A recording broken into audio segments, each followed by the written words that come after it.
إذا كان بالحياة حدا بحبك بتكون هي أمك. إذا في حدا ضحى مشانك بتكون أمك.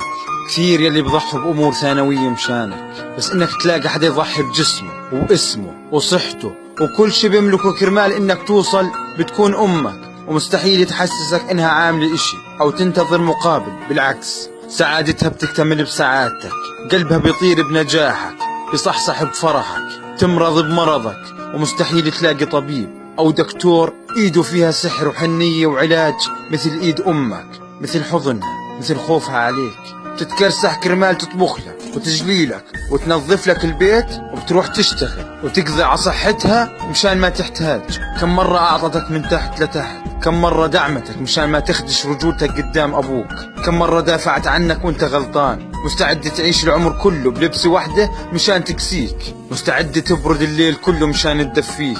تحكولي احكي عن الأم، ومين يوسف الخطيب ليحكي عنها، ومين الشاعر صاحب القلب والمشاعر يلي بيقدر يوفيها حق من حقوقها، أو لحظة تضحية تضحيها كرمال ترضي شعورها. احنا اللي مقصرين وقت يلي نذكر فيه، احنا اللي مقصرين وقت يلي ينذكر فيه الوفاء ورد الجميل. احنا النار يلي عمرها ما قدرت الجنة والنعيم. سامحينا يمه، احنا شغل حكي وتنظير، ننسى فضلك بلحظة غضب، بننسى قلبك بلحظة زعل، بننسى كم سهرتي كرمال عيننا تنام، كم بردتي لتدفينا، كم تعريتي لتكسينا. نسيتي مظهرك وجمالك وضحيتي بأنوثتك لأصير، انحرمتي من كل اشي حلو ليشوف ابنك بحياته اليوم الحلو. سامحينا يا ست الحبايب، يا قلب على قلب الابن ذايب. كبرنا قدام عينك وشفتينا شباب لنقدرك ونعينك.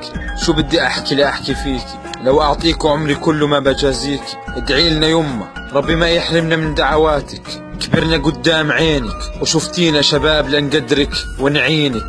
شو بدي احكي لاحكي فيكي، لو اعطيك عمري كله ما بجازيكي. ادعي لنا يمه ربنا ما يحرمنا من دعواتك، وان شاء الله تشوفي يومي بحياتك. الحضن الوحيد يلي حسينا فيه بالدفى، الانسان الوحيد يلي مهما تجاوزت بيقبلك، بسمع لك، مستحيل يزهق منك او يقطعك، كل حياته إلك.